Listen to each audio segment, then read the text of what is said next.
आज आहे आषाढी एकादशी आणि त्यासाठी सगळ्यांना पहिला माझ्याकडून आषाढी एकादशीच्या खूप खूप शुभेच्छा। तर आता बाहेर सगळी कामे आवरलेत आणि छान असं देवपूजा करायला लागली। चला तर मंदिरला पण जायचंय, तर तुम्हालाही दाखवते आमच्या इकडचं मंदिर कसं आहे ते। तर चला व्हिडिओमध्ये कंटिन्यू राहा। शकता देवारा वगैरे स्वच्छ करून घेतलेला आहे, त्याच्यामध्ये मला देव मांडून घ्यायचे। चला तशी माझी झालेली आहे।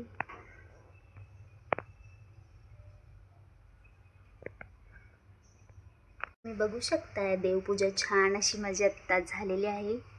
तर आज केलेली देवपूजा कशी वाटली तेही कमेंट करून नक्की सांगा।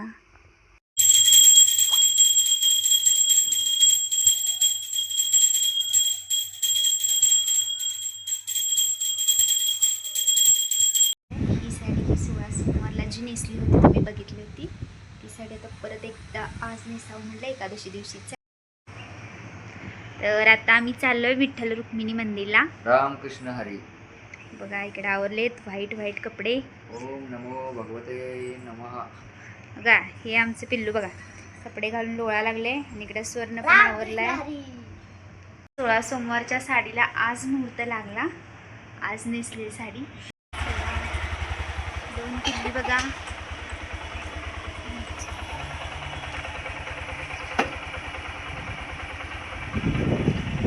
गेला स्वर्ण बाय कर स्वर कुठे आहे। तर फायनली आम्ही चाललोय मंदिरला जाण्यासाठी। तुम्ही इथं बघू शकताय रस्त्यावरती गाड्या नाही आहेत, कारण आम्ही छोट्या रस्त्याने चाललोय। रस्त्यावरून चाललं तर खूप साऱ्या गाड्या असतात आणि इथं बघू शकताय इकडं आमच्या इकडं माधवनगरमध्ये एक मंदिर आहे विठ्ठल रुक्मिणीचं, आणि तिथं जशी यात्रा भरते ना तसं सगळं भरतं। खूप छान असतं मंदिर, तर बघायला अगदी सुरेख आहे। आणि बाहेरचं पूर्ण स्टॉल म्हणा खेळणी वगैरे खूपच छान असतं, जत्रा टाईपमध्ये सगळं भरतं। तर इथेही खूप सारी खेळणी वगैरे आलेत आणि मुलांना इकडं घेऊन आलं की काय विचारायलाच नको। चला तर इथेच आहे विठ्ठल रुक्मिणीचं मंदिर। तर आज आहे आषाढी एकादशी आणि वारी तर मी आजपर्यंत केलेलीच नाही आहे, कारण लहान होते तेव्हा लहान आहे म्हणून वारीला कधी कोण नेलंच नाही। आणि जेव्हा मोठी झाले तेव्हा अभ्यास काही ना काहीतरी असायचंच, अभ्यास हा क्लास तो क्लास। आणि जेव्हा लग्न झालं तेव्हा संसार मागे लागला, आणि संसार मागे लागला की संसाराच्या वाऱ्या तर होतच राहतात। विठ्ठल रुक्मिणी हे फक्त देव नाही आहेत, तर आजकालच्या जगात प्रेमाची भावना, संवेदना, व्याख्या काय आहे हे जर आपल्याला शिकायला मिळत असेल तर फक्त त्यांच्याकडूनच शिकायला मिळतं। जेव्हा रुक्मिणी रुसली तेव्हा विठ्ठलाने तिला मनवायचा अट्टहास कधीच सोडला नाही, त्यामुळे आज त्यांचं नातं एवढं जगाचं उदाहरण बनले। आणि आपल्या इकडे अलीकडे काय असतं, एक रुसलं की दुसरंही रुसतं, मनवायला कोणाला वेळच नसतो।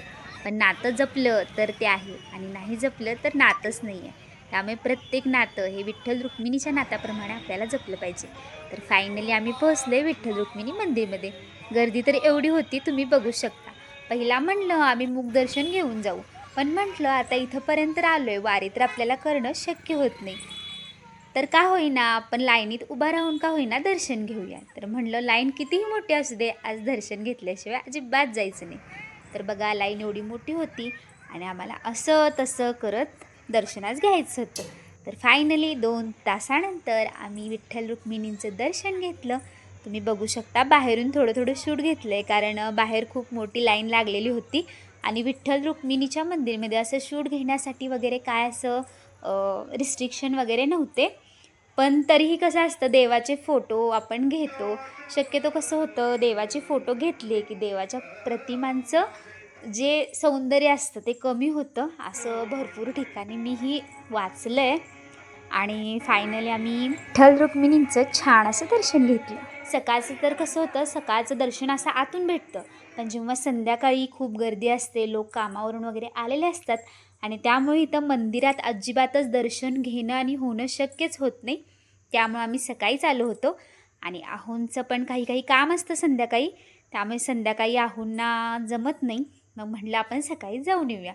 तर इथं भरपूर जण आषाढी एकादशीला प्रसाद वगैरे वाटत असतात, तर आम्हीही नारळ वगैरे फोडला, प्रसाद घेतला आणि म्हटलं आता चला जाऊया।